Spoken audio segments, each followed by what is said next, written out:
بسم اللہ الرحمن الرحیم۔ قال النبی صلی اللہ علیہ وسلم افضل الصیام بعد رمضان شہر اللہ المحرم۔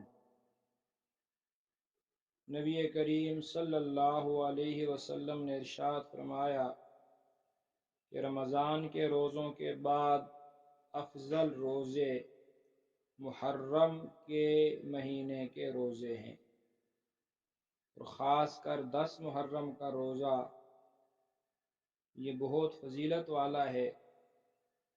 ابتدائے اسلام میں جب رمضان کے روزے فرض نہیں ہوئے تھے، اس وقت 10 محرم کا روزہ رکھنا فرض تھا۔ بعد میں فرضیت منسوخ ہو گئی۔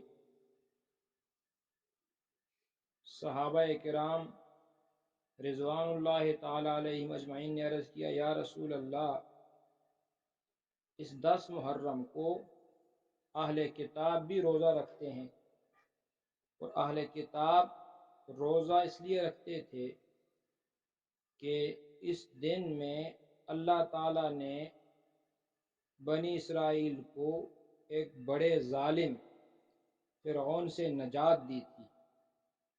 حدیث میں آتا ہے، یوم عظیم انجى اللہ فیہ موسیٰ وقومہ وغرق فرعون وقومہ فصامہ موسیٰ شکرا فنحن نصومہ، کہ اللہ تعالیٰ نے اس دن میں موسیٰ علیہ السلام اور بنی اسرائیل کو نجات دی فرعون سے، اور فرعون کو اللہ نے غرق کیا، تو موسیٰ علیہ السلام اور اہل کتاب وہ بنی اسرائیل شکر میں روزہ رکھتے تھے۔ تو نبی علیہ السلام نے ارشاد فرمایا، اگر یہودی بھی اس میں روزہ رکھتے ہیں تو خالفوا فیہ الیہود صوموا قبلہ یوما وبعدہ یوما، تو میرے صحابہ تم ایسا کرو، ان کی مخالفت کرو، ایک دن پہلے یا ایک دن بعد میں بھی روزہ رکھ لو، یعنی وہ ایک روزہ رکھتے ہیں تم 2 روزے رکھ لو۔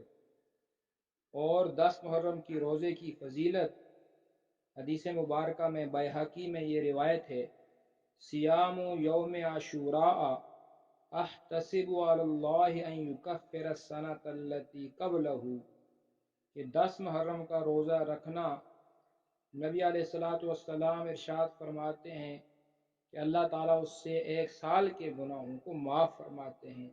اللہ ہمیں بھی اس کی توفیق نصیب فرمائے، آمین یا رب العالمین۔